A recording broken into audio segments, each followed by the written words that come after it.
Bon, je vais recommencer cette vidéo parce que il y avait beaucoup de vent et c'est un peu perturbé l'audio là. Voilà.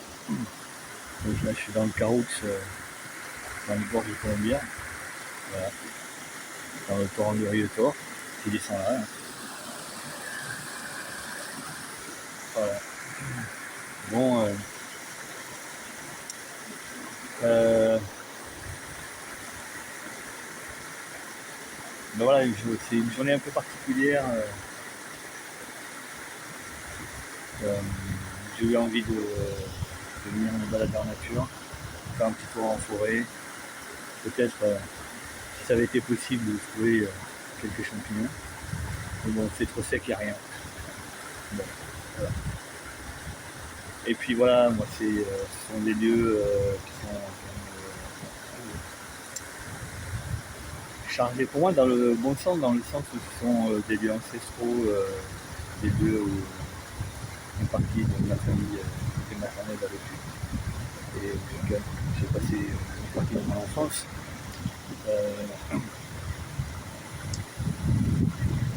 Donc voilà, quand je vais dans le Caroux, ça a toujours pour moi une signification ou une connotation un peu particulière et un effet aussi.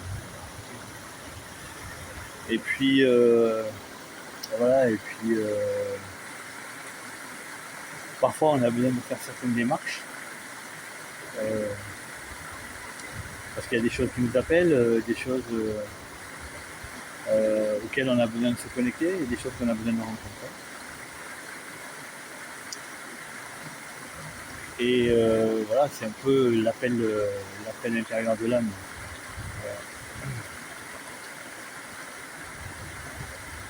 Et ce que je voulais dire par rapport à ça, c'est voilà, on pense une grande partie de sa vie à se battre, à se débattre dans des douleurs, dans des souffrances, dans des fonctionnements qui ne marchent pas, dans des chaos, dans des amours impossibles, voilà, malgré tous les espoirs qu'on peut avoir, malgré le fait que ça puisse être merveilleux à un moment, tout se casse la gueule. Et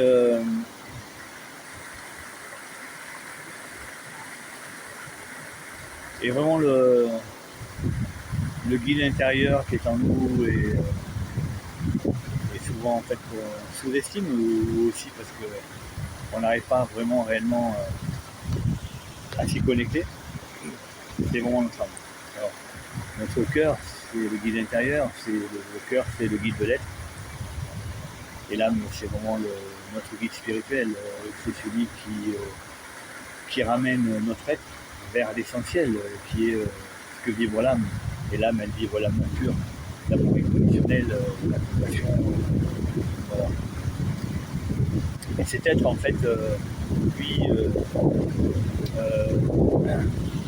le vent, le vent se remet à souffler. Je ne sais pas ce que ça va donner. Notre être, lui, c'est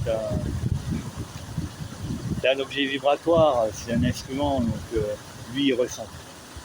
Et il ressent énormément de choses, beaucoup plus qu'on ne peut l'imaginer.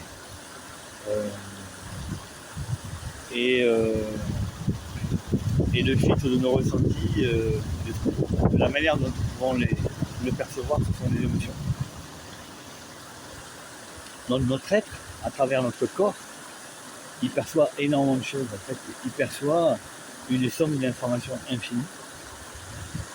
Et ces informations, elles ne viennent pas nécessairement de nous-mêmes, elles ne viennent pas nécessairement de notre vécu, de notre traumatisme, de nos blessures, mais elles viennent vraiment de quelque chose de beaucoup plus lointain, de beaucoup plus collectif, des choses qui peuvent aussi avoir un rapport avec nos vies antérieures, nos vies passées, et aussi dans nos connexions d'âme, c'est-à-dire que ces connexions d'âme de flammes jumelles, c'est-à-dire que la rencontre de ces deux âmes qui viennent à réaliser la grande mission, qui est cette grande mission du grand amour, de la grande réunion, de la grande fusion. Et c'est la grande quête de l'âme. La quête de l'âme, c'est la quête de la flamme jumelle.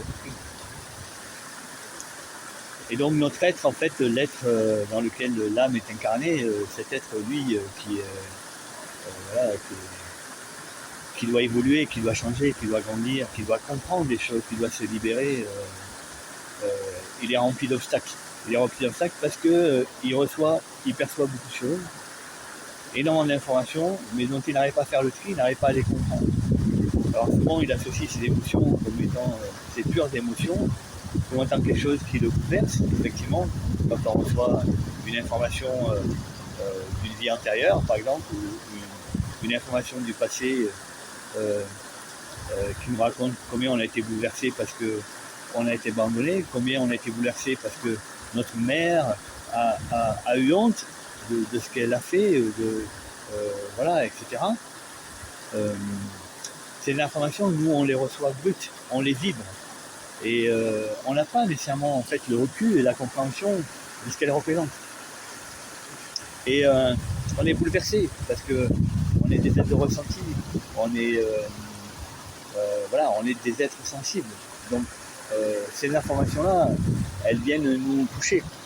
Elles viennent nous toucher, mais pas de la bonne manière, parce que ces émotions, elles transmettent un message, elles sont un véhicule.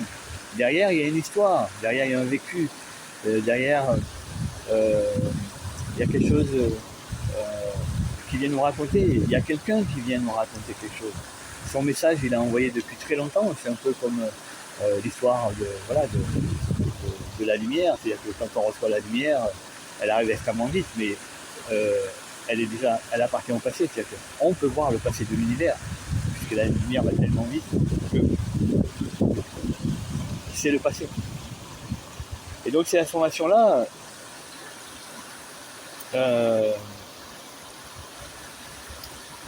bien sûr, elles vont nous bouleverser, elles vont nous toucher. Alors plus on est sensible, et plus on va être perturbé. Et c'est aussi une forme d'éveil, c'est-à-dire que ces émotions, la vocation, c'est de nous ébranler, de nous fractaliser, de casser en fait la gangue dans laquelle on est enfermé, de ses croyances, de cette personnalité, de cet ego, et puis tout ce qui va avec, les peurs, etc. Je sais pas dans quelle forme de mettre. Voilà. Les peurs, etc. Et puis dans lequel on va superposer nos propres vécus en pensant que ces émotions, en fait, elles sont liées, effectivement, à certains de nos vécus, qui peuvent être traumatiques, qui peuvent être une maltraitance, etc. Relationnels avec nos parents, notre père, notre mère, et qui créent beaucoup de confusion. Ces émotions sont que des informations, elles n'ont aucune vérité, elles n'ont elles n'ont pas de densité, elles nous racontent juste quelque chose. Et quand elles viennent du passé, elles nous racontent quelque chose du passé, et c'est tout. S'identifier à ces émotions ou à ces mémoires-là, c'est complètement se perdre. Parce que la seule chose qui soit vraie en nous, la seule chose qui vibre en nous, qui est réelle et qui est tangible, qui est là depuis le premier jour et qui sera encore là quand on va partir, c'est cette vibration d'amour, cette vibration d'amour inconditionnel que vibre notre âme. Ça, c'est la seule chose qui soit vraie, qui soit véritable. Alors, justement, dans ce travail justement, de libération, de déespacement, en fait, de compréhension de ce qu'on est, et de ces libérations des souffrances et des conditionnements, des addictions, voilà, de tous ces attachements qu'on a, en pensant qu'effectivement, voilà, cette douleur qu'on a, ce qui ne fonctionne pas dans notre vie, c'est dû au fait parce qu'on a été maltraité, parce qu'on a été abusé, parce qu'on a été manipulé dans notre enfance. Ça, c'est notre croyance. On est là aujourd'hui, donc si on est là aujourd'hui, c'est qu'on a dépassé tout ça, on s'en est éloigné depuis très très très très longtemps. Et si vraiment on fait la part des choses, si on fait la part des choses de façon mathématique, si on comptabilise véritablement quelle est la part qui nous a vraiment affecté, qui nous a fait souffrir, qui nous a fait du mal. En fait, finalement, elle est infime.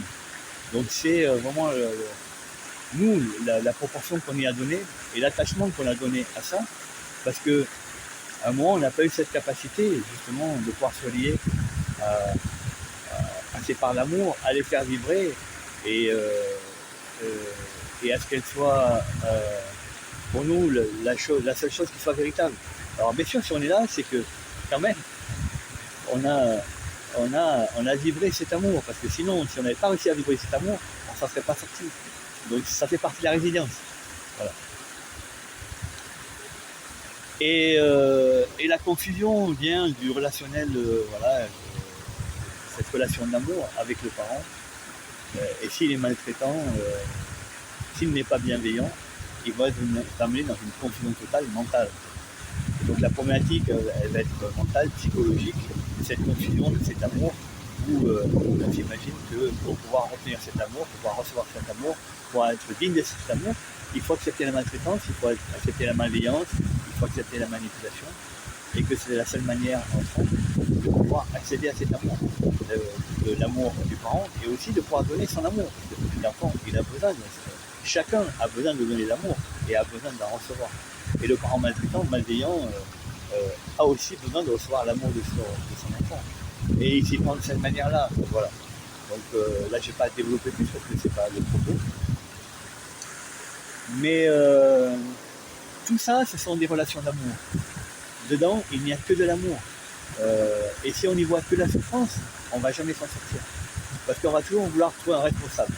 Que ce soit l'autre, que ce soit toi si on se culpabilise, si on nous a fait culpabiliser. Tout ça, ce sont des travers psychologiques, c'est de l'emprise mentale.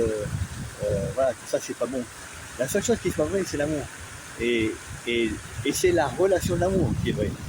Et c'est cette relation d'amour qu'il faut arriver à dégager de toute la gang voilà, qui ne nous permet pas justement de pouvoir faire la part des choses et de pouvoir nous relier totalement à ces parts de nous, ces parts qui sont là, qui sont vraies, qui sont des relations d'amour.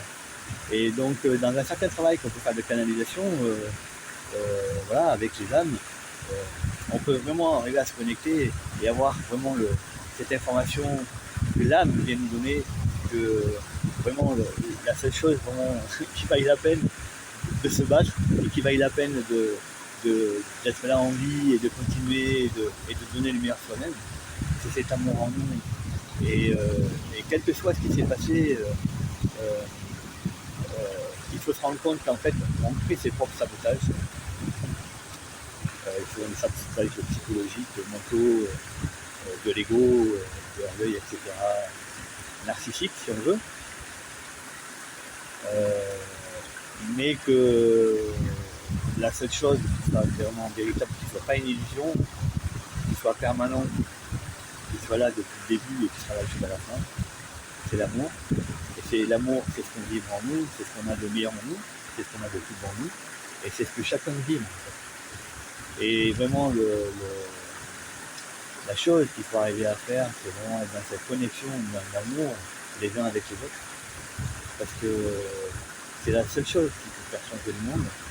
Déjà, c'est la seule chose qui peut nous faire changer nous. Et c'est la seule chose qui puisse faire changer le monde. Voilà. Moi, je vous laisse. Et je vous remonte ce beau décor des carottes et des gorges de colombières. Voilà. À très bientôt.